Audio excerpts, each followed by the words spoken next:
11h06 sur Algéchin 3, on va retrouver Asdine Aïdjoudi. Les U23 nous avaient donné beaucoup d'espoir sur leur premier match, victoire contre le Sénégal, 1-0, et on s'est tous mis à rêver des Jeux Olympiques de Londres et d'une nouvelle participation de l'équipe nationale algérienne. Et justement, sur cette question, je vous propose d'écouter Chelali. À la fin du tournoi, il est interviewé par Nessima Djaout, et c'est vrai qu'il a beaucoup de regrets sur le tournoi. Écoutez-le, Asdine.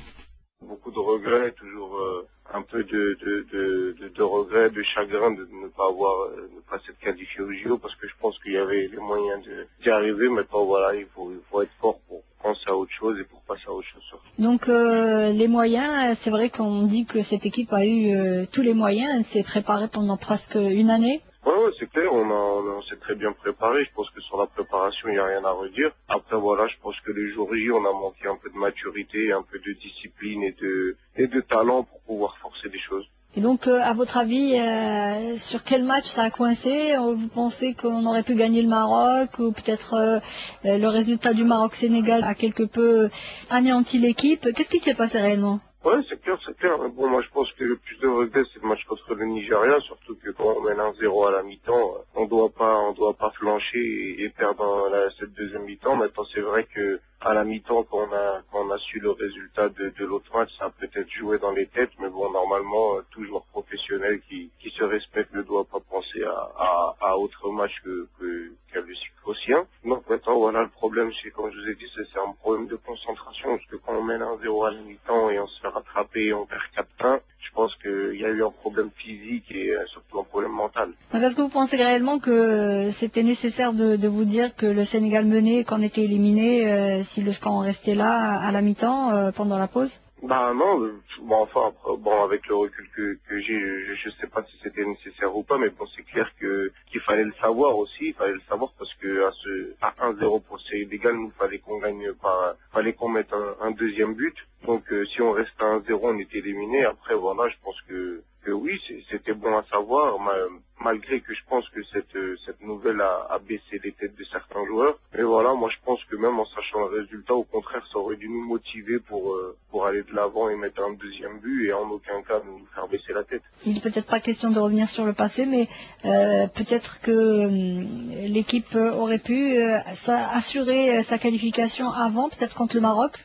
Oui, c'est clair, surtout quand on voit que l'équipe du Maroc, c'est pas des foudres de guerre, surtout qu'ils ont tiré qu'une seule fois au but contre nous, une frappe, un but. Nous, on s'est procuré quelques occasions qu'on n'a pas réussi à mettre au fond. Maintenant, voilà, c'est clair, beaucoup de regrets sur ce match, parce que je pense que la première mi-temps, surtout, on n'est pas rentré convenablement dans le match. On savait qu'il fallait jouer agressif et leur mettre des coups pour gagner ce match, car c'est une équipe qui joue bien au ballon, mais je pense que c'est un peu des peureux. Ils ont peur de l'agressivité, et voilà, c'est tout ce qu'on n'a pas fait. On est rentré, on a joué trop gentil, et c'est ce qui nous a fait perdre, je pense.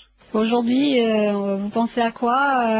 L'avenir, c'est comment pour cette équipe? Bah écoutez, je pense que pour cette équipe-là, il n'y a plus rien à jouer. Donc l'avenir maintenant pour certains joueurs de l'équipe olympique, ça va être intégré de l'équipe A. Sinon, ça va être de bien travailler dans les clubs et toujours chercher à progresser et aller vers l'avant. Est-ce que vous ne pensez pas que c'est une génération qui a un peu loupé le coach? Elle aurait pu faire parler d'elle? Bien sûr, exactement. Une bonne génération avec de très bons joueurs, de très bons joueurs de qualité, que ce soit professionnels ou locaux. Il y avait vraiment une bonne génération, une bonne entente. Maintenant, voilà, c'est regrettable, comme je l'ai dit, énormément de regrets, un gros gâchis. Maintenant, voilà, ça va être aux joueurs d'être plus forts et de pouvoir surmonter la pente pour pouvoir, Inch'Allah, intégrer l'équipe A et continuer à bien travailler. Justement, vous, personnellement, le rêve, donc, c'est intégrer l'équipe A? Oui, bien sûr, exactement. C'est un rêve d'enfance. Comme je l'ai dit souvent, j'ai pas attendu d'être en équipe nationale olympique pour pouvoir rêver des A. Je pense que tout Algérien qui joue au foot en Europe rêve un jour d'intégrer l'équipe A. Mais voilà, maintenant pour avoir cette prétention-là, je pense qu'il faut bien travailler dans son club, faire des bons matchs et après, je pense que naturellement, ça viendra tout seul. Eh bien voilà, c'était Chelali qui était au micro de Nessima Djaout. Vous l'avez écouté, Asdine Aïdjoudi. Qu'est-ce qui ressort de propos?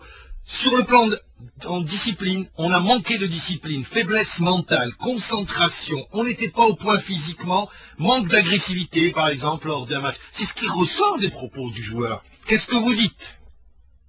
Non, chacun peut supposer s'il allait à, suppose, lui qui était sur le banc lors du dernier match, mais disant, Pourquoi je vous parle du mental? Parce que je me souviens de l'une de vos déclarations sur les ondes d'Alger 3. Je vous avais dit, quelle est la force de l'équipe algérienne? Vous m'avez dit, son mental. Or, sur le tournoi, est-ce que vous ne pensez pas que l'équipe a fléchi mentalement? non,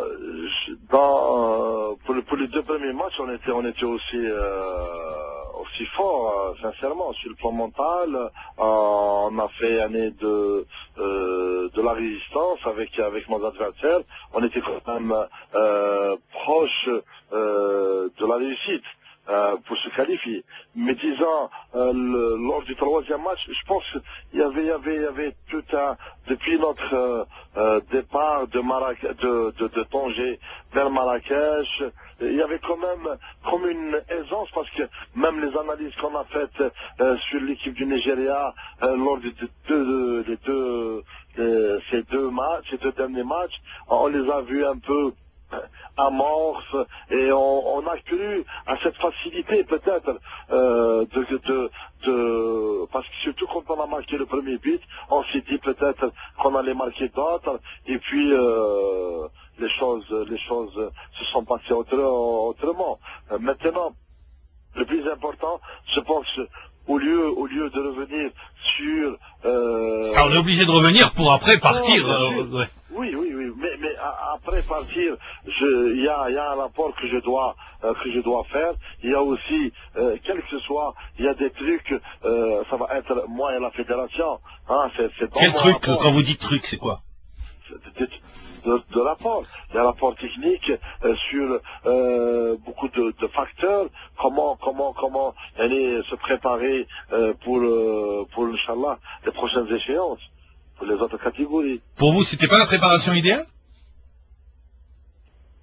Maintenant, non, avec du recul, on est obligé, puisque vous direz des enseignements, je vous pose la question, 14 mois de préparation, vous dites, on n'a pas eu la préparation idéale?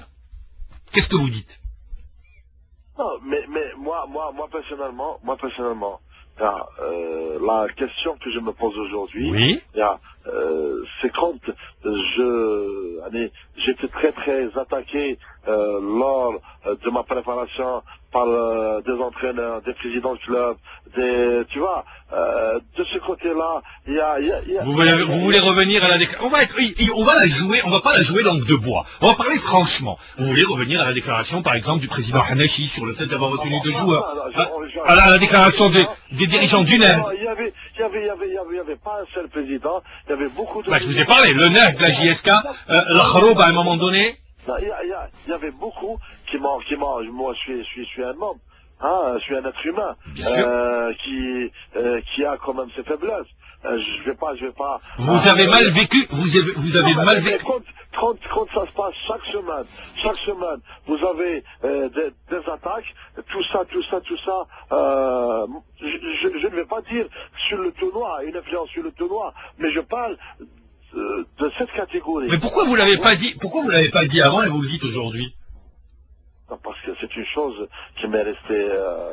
Mais pourquoi à un moment donné, avant le tournoi, dire les choses clairement? Non, je ne parle pas du tournoi. Vous avez dit des trucs que je dois mettre dans mon rapport. Je ne parle pas des causes de notre sortie. Je parle des trucs qui sont passés au cours avec tous ces problèmes, on a eu quand même du travail, on a eu quand même des résultats, on a mis beaucoup d'espoir dans cette équipe, on a, je veux dire, aujourd'hui le peuple sportif il a mal digéré, hein, je peux vous dire, les férus de football, ils ont mal digéré l'élimination, ça, il faut être clair. Hein. Heureusement, si on n'aime pas son pays, on va la digérer facilement. Je suis conscient de tout ça. Mon frère. Azdin, alors justement, quand est-ce que vous devez voir le président de la fédération? On verra, cette semaine, je vais déposer mon rapport et puis on verra. Eh bien, Azdin, merci d'avoir été avec nous en direct. Il faut vous reconnaître le mérite d'avoir répondu à nos questions. On sait que c'est jamais facile, après une élimination, de venir s'exprimer. Vous l'avez fait, et ça, c'est à votre honneur.